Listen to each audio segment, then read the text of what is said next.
Welcome to the Spokesman Speaks, a podcast for farmers and ag professionals by the Iowa Farm Bureau, bringing you the news, experts, and educational insights that matter most. Now, here's your host. Welcome to our January 10th edition of the Spokesman Speaks podcast. I'm Andrew Wheeler, and today is day one of the 2022 Iowa legislative session. So we'll bring on Kevin Kuhle, who's a state policy advisor for the Iowa Farm Bureau, to talk about Farm Bureau's priorities for state lawmakers in 2022. And after that, we'll bring you our conversation with Andrew McCrea, a broadcaster, author, farmer, and community leader who spent 25 years covering rural communities around the country.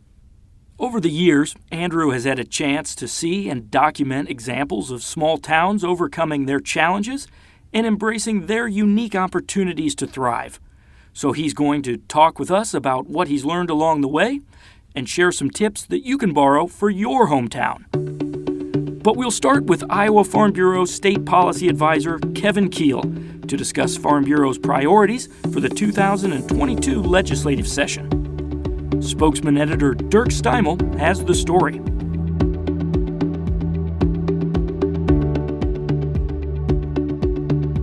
Kevin, to start with, let's take a look at the state's fiscal 2023 budget, which lawmakers will work on this session. What will Farm Bureau members be focusing on as lawmakers work through the budgeting process? Thanks, Dirk. The current fiscal status of the state is really going to set the tone for the upcoming session. Long story short, the state's in a very good financial position. The Revenue Estimating Conference is estimating that the state will have revenues over $9 billion. That's about a $1 billion increase from previous year's budget. So the state's in a strong financial position despite the headwinds from the pandemic over the last year and a half. And so walking into the Capitol this session, legislators are going to have a lot of choices in front of them. Farm Bureau members are going to be asking them to fund their priorities and also protect agriculture and, most importantly, protect property tax payers. Now, the state doesn't collect or levy property taxes, but they make a lot of decisions that have an impact on local property tax rates. And so Farm Bureau members are asking legislators, as they're making decisions about the budget, make sure that they're not shifting any of the state's obligations onto the backs of property taxpayers. That includes when they're going through the process of funding education, additionally funding property tax credits such as the homestead, ag land, and family farm tax credits. Additionally, one of the big topics of discussion this upcoming legislative session is going to be tax reform for the state. Currently, the state is sitting on $1 billion in the Taxpayer Relief Fund, and this account is specifically to be used for tax relief in the state of Iowa. And so there's a lot of ideas in the House and the Senate and the governor's office of the best ways to reform taxes in the state. Farm Bureau members are going to look at these ideas, these reforms, and make sure that any package of reforms is protecting property taxpayers. Additionally, it's protecting farmers and some of the favorable tax policies that are already on the books for agriculture. This includes 179 small business expensing, bonus depreciation. The state will be phasing out the state's death tax here in the next several years. These are all great provisions that were passed by the legislature last year, including one of the biggest reforms that they had last year was reforming the mental health system, shifting it away from property taxes into the state budget. That reform, a huge priority for Farm Bureau, provided $100 million in annual property tax relief for all Iowa property owners. We really applaud the legislature and Governor Reynolds for signing that into law last session. We're looking forward to working with them on tax reform proposals for this upcoming year. Another focus for Farm Bureau will be establishing a biofuel standard for the state. Why is establishing this standard important, and how will it help the current situation for biofuel sales here in Iowa? That's a great question, and I think most Iowans realize that we lead in ethanol production and biodiesel production, but what I think a lot of folks don't realize is that we lag other states when it comes to the consumption of those very fuels that we make right here in Iowa. If you look to our neighbors to the north and the south, Minnesota and Missouri, they've enacted policies that promote the consumption of biofuels in their states. And so right now the current situation in Iowa is that our ethanol sales, pure ethanol as a percent of gasoline sales, is under 10%, still under 10%.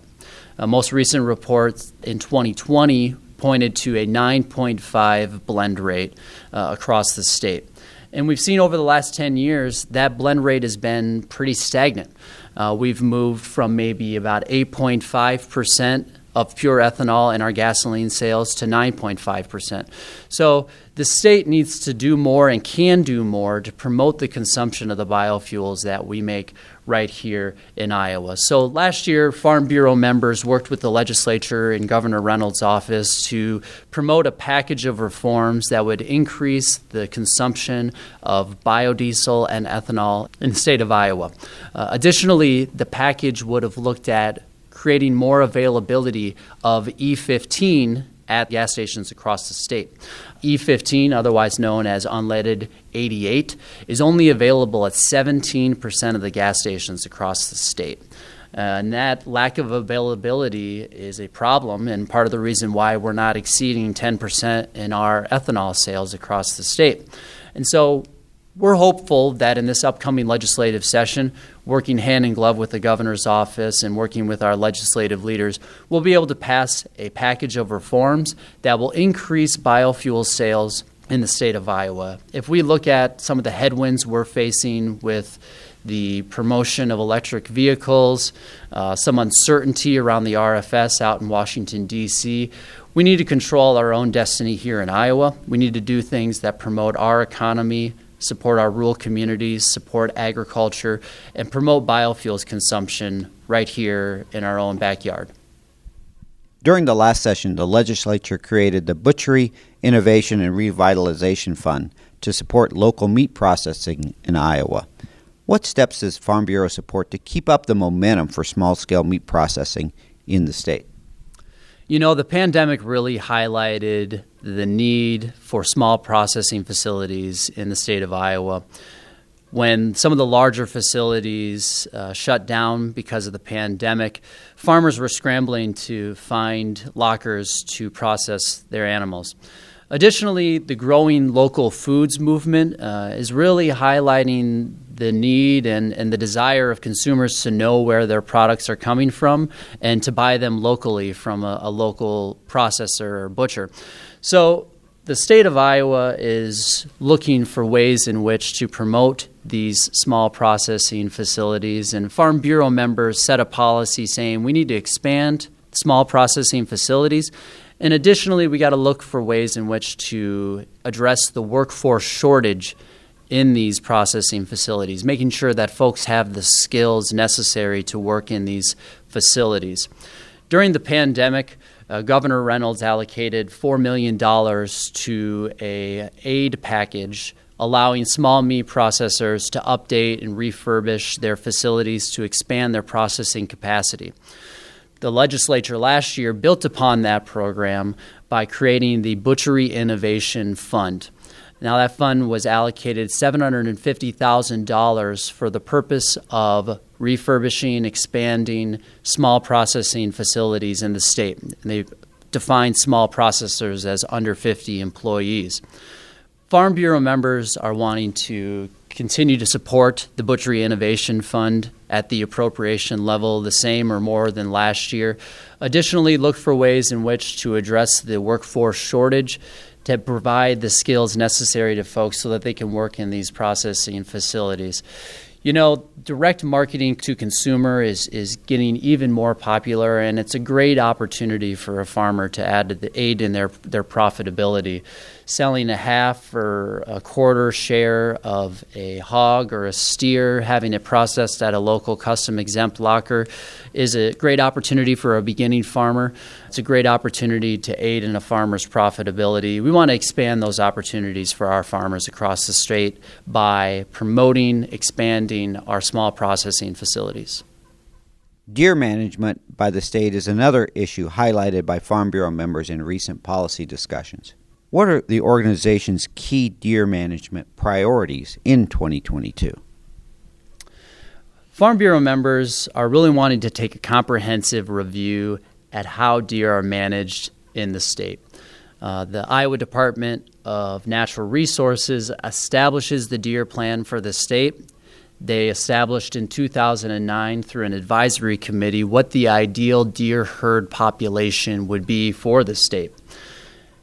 In that advisory committee, they established a goal of harvesting between 100,000 and 120,000 deer annually.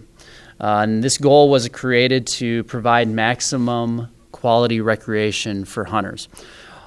Our members know all too well the damage that is inflicted upon their fields, their crops from deer population, literally eating into their profitability. We need to look as a state at what is the ideal deer herd population. We need to look for ways in which to give landowners more tools to manage nuisance herds on their property. The deer depredation program exists in law right now, giving landowners the ability to harvest deer outside of the traditional hunting seasons. That program can be reformed, add additional flexibility to it, make it a better program for those landowners. Additionally, maybe we can utilize tools such as a January antlerless season across the entire state to fill unused tags during the traditional hunting seasons as another way to manage the deer herd population. Additionally, we'd like to have a comprehensive study take place that includes agriculture and automobile insurance industry to look at what is the ideal deer herd population in the state. What are some ways in which we can better balance the needs of agriculture when we look at the ideal herd size for the state of Iowa? Are there any other issues that Farm Bureau members will be focusing on during the 2022 legislative session, Kevin? Well, every legislative session, we won't know what issues are going to rise to the top or gain traction until the legislative session starts and gets underway. But every year, Farm Bureau members, guided by that Farm Bureau policy, which is set by our grassroots process, is going to look for opportunity to advance our policy, to achieve the goals that are spelled out in the policy book, and we'll continue to advocate on behalf of Iowa agriculture, guided by our grassroots process, to implement policies that are good for Iowa, good for agriculture, good for our rural communities. Finally, Kevin, why is it so important for Farm Bureau members to engage with their legislators during the legislative session and really throughout the year? Well, I like to remind people that legislators are real people, and they need to hear from real people in their districts. They need to hear from farmers to provide them the real-world expertise regarding agriculture and how the policies at the Capitol impact their operation, impact their profitability, impact their community.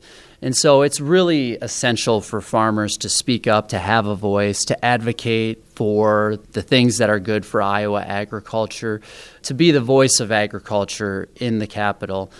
Legislators are always looking for resources on issues of importance at the Capitol. And so I encourage our Farm Bureau members to be that resource for their legislator. When a legislator has a question on something agriculture, our hope is that they pick up their phone and they call their local Farm Bureau leader to get the real-world experience of how these policies impact their operation. It's critically important, and we see it every year. The advocacy efforts of Farm Bureau leaders across the state move the needle to advance policies that are good for Iowa and good for Iowa agriculture. So it's not just you at the legislature, at the Capitol that makes a difference. It's Farm Bureau members themselves. My role at the Capitol, the role of a lobbyist at the Capitol, is to provide good information, but what's really critical is for farmer leaders to speak up, to be heard, to participate in the legislative process. And there's a lot of ways in which they can do that.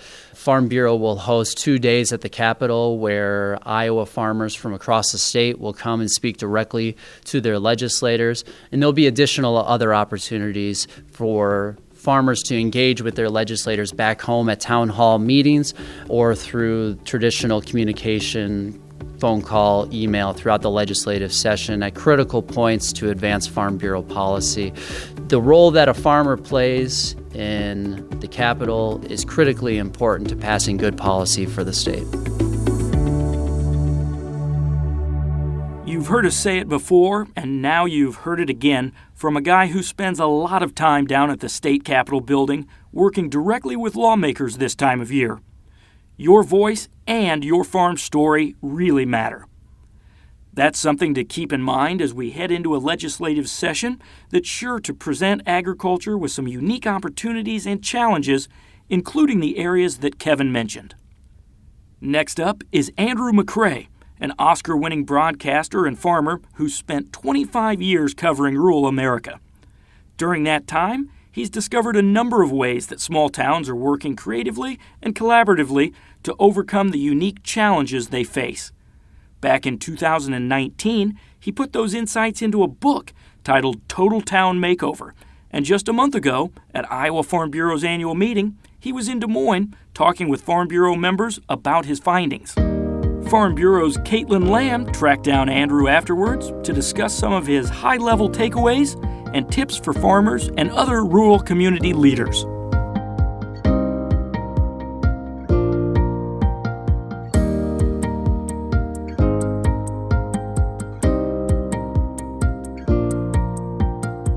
So Andrew, we've heard a lot about your background: keynote speaker and trainer, Oscar-winning radio and TV broadcaster, farmer and rancher. But how did you get into this total town makeover space? I've been broadcasting for 25 years, doing a program called American Countryside for radio and then for TV. So a lot of our stories, they're all done on location, and those stories are often about towns or people that are doing good things. And about 7 or 8 years ago, I began to get several people who say, well, how did that town do that? Or how did that person do that? And then they began to ask me to speak about that. And I never really had thought about that being a topic. But what we were unknowingly doing was we were collecting stories about some places that were doing things well. And so then we became more purposeful, intentional about, okay, let's collect these stories, and we began to share them and say, here's some things to think about. Here's how we can do things to, in a sense, turn our town around or do a total town makeover. Through those stories, through those interactions that you've had, what types of trends or challenges are you seeing in the rural Midwest area? I think every town will say, oh, we've got challenges. It's really tough for us. It must be easier someplace else. So that's natural. So, hey, everybody's got challenges, In a lot of rural and agricultural America, population decline is something, unless you live closer to a metro area. So I think we all worry about that. We're concerned about schools, worried about labor shortage, skilled labor, having perhaps jobs or things that students want to come back to, maybe outside of agriculture or the farm. Those are pretty constant a lot of different places. So I run into those a lot. And then another one is childcare and early childhood learning, because I find that a lot of farmers and even other businesses in small towns say, we can't get a family to move here because they don't have a place for their young kids to go. And so I found a lot of towns, that's a challenge, and they've really worked on that as well. So those would be some of the ones that I see fairly consistent and around a lot of towns.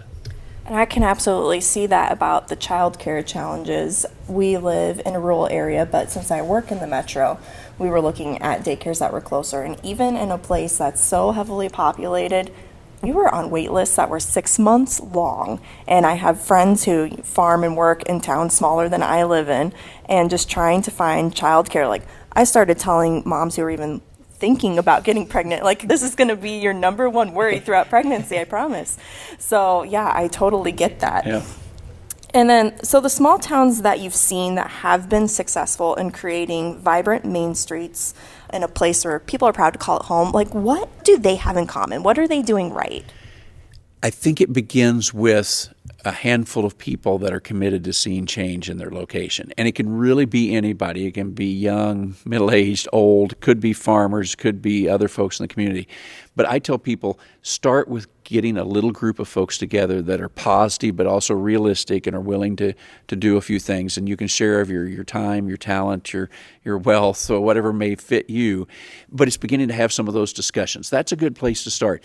You know, we all have publicly elected boards like a school board or city council, and those can be great, but they have certain amounts of stuff they have to do. I mean, I served 3 terms on a school board, so we have to hire teachers, we have to do curriculum. So those groups can help be supportive, but often a grassroots group of small committed people that see a specific challenge can more directly tackle that challenge and make things happen and do it quicker. And so that's a good place to start, is getting some of those folks together that feel like-minded and then want to pursue whatever challenge it is we've got to go tackle. Sure, and I can see that sometimes in my own community. We're about 7,500 people. There's a group of people, I think they call themselves the Nudgers, and they have like an architectural background, most of them, and so sometimes they just go into town and who needs something, painted or fixed up today? What can we do to make things better? So just like you said, having that grassroots group of people who are just willing to put in the work. Right. I know of even a town or two that has done basically a community to-do list. And they basically said, here are some things that we need to be doing. And so maybe the 4-H club or the FFA chapter or a group of retirees says, well, yeah, we could go paint the swing sets, or we could do this. And so it's just like we all may have to-do lists. Well, here's a to-do list for the town. And many service clubs, they want things to do. So it's not like you're telling the community, hey, you got to go do this, but here are some things where you can invest your time. And I think that makes us all feel good when we tackle something that people need. So, hey, maybe just start with a to-do list. That's a good place to start. And I love that idea, because sometimes boards or councils or whatever, an elected position, that's a real commitment, and maybe some people don't want to serve a term. And so being able to get out and do those, here's a project the community can get behind, and you've done something, and maybe when you have time, you can do another thing. Yes, that's right. People will often ask, okay, well, how do we get young people involved? Well, perhaps that's, they can't serve on a board, but they do have talents that they can share, so finding a way to do that. Or it could even be folks that are retirees. Well, maybe they have a specific time that they can give or a specific skill they can give. So I think that each one of us have a way that we can help our community. It's just helping match up those people and the time or the talents that they have and doing something that feels comfortable with them. We were just visiting young people. They're probably better at videos and social media and marketing and things. So, hey, tap into that, and maybe they can help promote your talent, promote a business, and they would love doing it because they're already really good at it. But they might not be good at something else that maybe a retiree's better at. That's great. It takes really all fitting their piece of the puzzle to make it happen. And I've heard you talk about, we're talking right now about people who want to get things done, who have a vision, who have a passion. But there's the other side of that coin, the naysayers, people who maybe don't see the value in something, or they just don't see how something can work. How do you get those people on board, or do you just ignore them and keep going on? Sometimes it's tough to ignore. It depends how loud they are, huh? Change is hard for all of us. However, if we are a part of the group making the change, we're often exhilarated by that. That's great because we see positive change we're going to make. But if we feel like the change is being done to us, that feels uncomfortable. So the first thing is okay, can we help those folks that maybe seem more reluctant to feel like they're a part of good change or positive change? That's hopefully something that can happen. You occasionally find folks that are just difficult to deal with. And yeah, that happens. But that's where I go back to finding that group, that small group of committed people. That small group of committed people can do a lot and has a lot of power. I sometimes share in presentations, there's research done at the University of Quebec, of all places, that basically said that change can be driven by the square root of the number of people in a group. So basically what's that mean? If you had 100 people in a town, if you had 10 people really committed, they can drive positive change. Now, that doesn't mean that you won't have difficult people, but those 10 people can overcome it. In other words, small groups of people can make a big difference. And I would even say I've found some people, 1 or 2 people are just such a go-getter, they can overcome it. But you we all feel comfort in banding together with other people that are positive minded, and I think that helps drive the change. But try to include others in the positive change as well really helps. I think that's a great point, and one I didn't think about. The change is a change happening, being forced upon me, and that could be a reason why people might, not want to go forward with a plan. Oh, sure. We're all like that. I use the example of working out. If you went to the doctor and they said, boy, you've got to change your diet, you've got to do all this exercise, and if you want to live, and you'd say, oh boy, that's change. I don't really like that. But yet, January 1st, New Year's resolutions, look at all the gyms. Everybody's lined up. And why are they so excited? It's because they're driving the change. I'm going to get in shape. And so it's just who's doing the change. And so we get excited about when I'm driving and I'm going to get healthier as opposed to somebody telling me, hey, you're unhealthy. And it works the same in communities. If you're a part of the group driving the good change, you feel like that you're doing something good and you're much more likely to buy in. So what are some of the best examples you've seen of communities really coming together to create unique opportunities? Wow, there are a lot, and I've found in doing the broadcasts, we've tried to chronicle several. One of the things that I would tell people is we do have a website. Everything's free. It's totaltownmakeover.com, and under the resources tab, there's lots of videos and stories of different communities coming together. One that I often highlight is the town of Calico Rock, Arkansas. Town of about 1,500 people got down to their last business. They wondered if they would lose the school. But it was, of all things, a museum board that came together. That was the small group of people that were kind of committed to change. And they needed a building to have a museum in, but they didn't need the whole building, so they used the second floor. But the bottom half they used for different vendors that might be folks that had handiwork and crafts and so forth, people that wouldn't buy a building but yet had wonderful skills and wonderful things that they could share and have for people to purchase. And they gave that to them rent-free. They charged a commission off of any sales. But that was a great way that a little town could buy a storefront and begin to generate some income and generate people doing business. And it was so successful, they ended up buying 7 buildings. It's what's amazing. They started with nothing, bought 7 buildings, and then inspired people to come back home, and people began to buy those businesses from them. And so it was a neat way that they went from only one business to turning the whole thing around to only 2 storefronts were empty. So that's one example, and there's several of those, but that's one that comes to mind. And what a great idea to have basically a collective. So you're being able to support small businesses who might not be able to open up a storefront right away until they can expand their business. It reminds me of farmers markets or festivals when you see all these vendors come out and they're people from the local community, and it's like, man, I wish I could, if they don't have a website, I wish there was some way I could be your customer. So having that regular space somehow is a really great idea.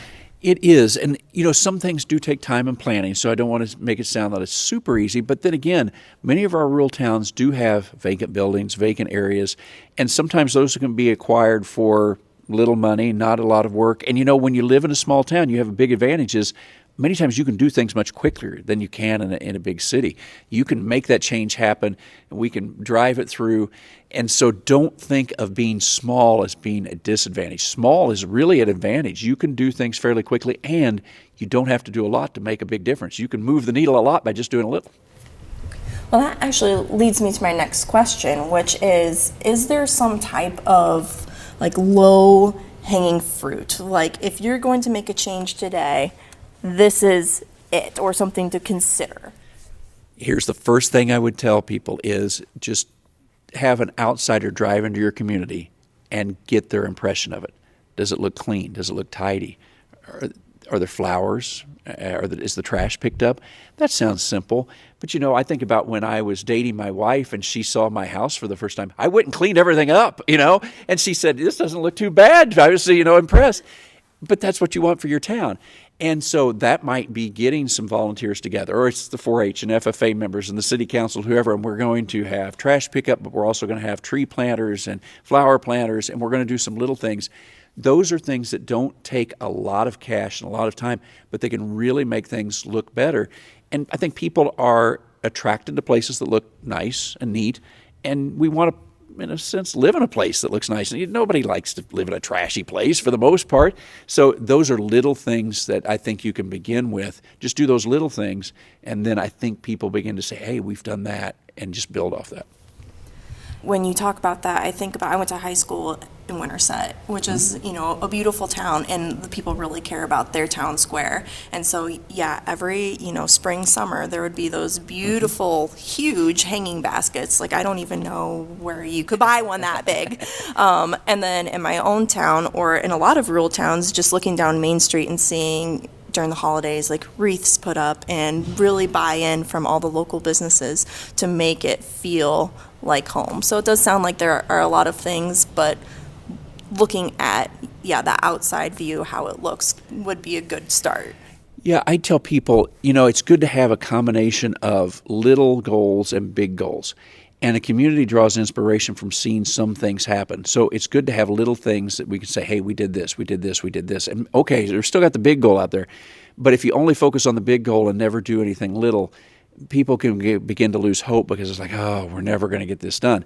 But if you have a combination of the two, have both short and middle and long range goals, but do some of the little things, and then people say, okay, yeah, we're making progress. We can do this. We can tackle it. And you begin to build some enthusiasm around what you're going to do.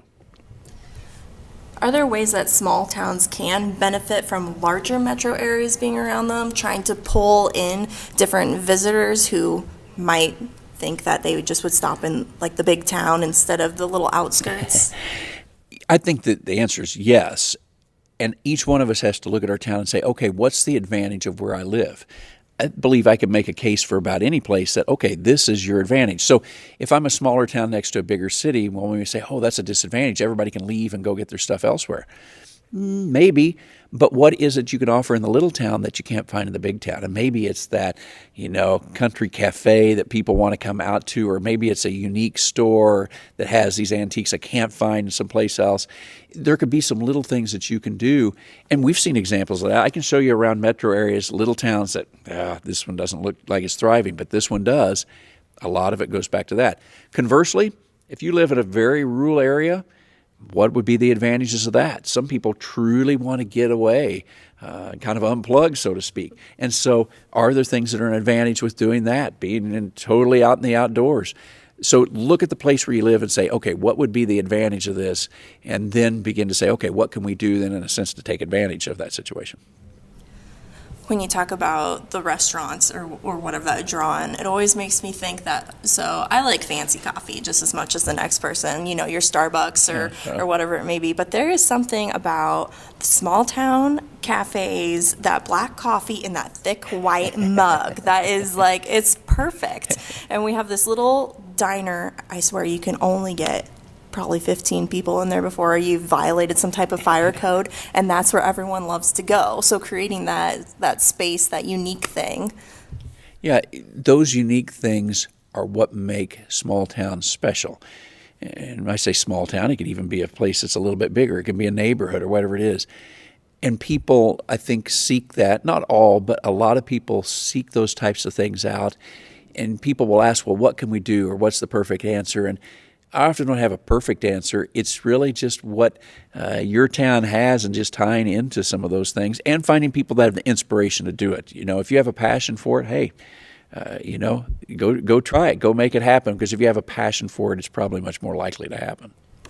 Now, you're a farmer and rancher, and a lot of the people who are listening to this right now are farmers.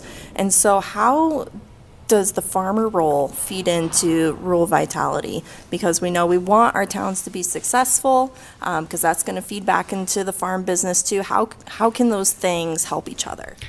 I think it's really critical that we in agriculture are part of this from multiple reasons here.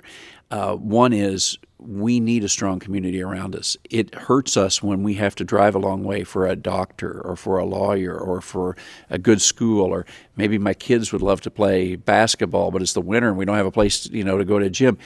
Those type of things are important. So as folks in agriculture, we need those things, because that's what makes it easier, not only for us, but do we want a future generation to come back? Do we want to inspire others? Well, those things make that easier. So that's important. Secondly, in agriculture, we have groups like Farm Bureau, FFA, 4-H. Many of these groups have taught us good leadership skills. We have excellent leaders out on the farm. So tie into that leadership experience and tie into those folks that we know around us that can be that small nucleus to make those things happen. Thirdly, agriculture, there is wealth tied up many times in our land and equipment. And so sometimes we hear that, that we're land rich but cash poor is kind of the cliche. But those assets will at some point transfer from one generation to the another. And so having a discussion in your community about, okay, as we think about the transition of wealth from one generation to another on a farm or other businesses, have we thought about investing in our local community somehow to create a community that will benefit our farm and benefit the generations that may want to come back after that? Because it begins to get difficult to farm in a place where all of the resources I need are a long ways from home. That's difficult, and I think it wears on us mentally too to see boarded up buildings. My town, I shared with this group, we got boards over the windows of buildings. My grocery store that was there since the 50s is, no more. And that, I think, hurts all of us, and it's hard to recover from those things and get them back. So to be proactive, I think, is really important. And agriculture and farmers are the perfect people to do that because we've got the leadership and the know-how to make those things happen. And sure, it's something else on our plate, but if we work together with a small group of folks, we can make that happen. So let's say I'm a farmer and I'm listening to this right now and I want so much to enact change for my community. What are your words of wisdom, your inspiration to go get them? Go find some other people that are like-minded. Unless you've got really broad shoulders and deep pockets and just say, hey, I'm going to go do it by myself. But it's always better when you've got a little group, and find some people that are like-minded. And maybe that's in your church, your Rotary Club, or just other farmers around. And just begin to have the conversation of, hey, what could we do? How could we make this happen? And then see where it goes from there and say, okay, yeah, we've got some people committed to this. Let's now go talk to whatever group. And maybe that group will help. But small groups of committed people to this cause really can make things happen. But it's finding other folks that are in a sense like-minded and want to help with that change as well. Because you need other people to support you and help you through that. Because as you mentioned earlier, there are people that could be naysayers or just people that don't see the same vision. And if you fight that battle alone, that gets difficult. But if you have others that are supportive and helpful, I think that shows the rest of the community of, hey, this is something that people believe in. This is something we can do. And so that's a good place to start.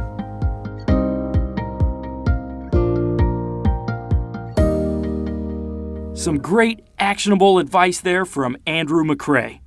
I know that many of our podcast listeners are actively involved in leading their respective small communities around the state, so I hope you picked up something in there that can help move your small town forward in 2022.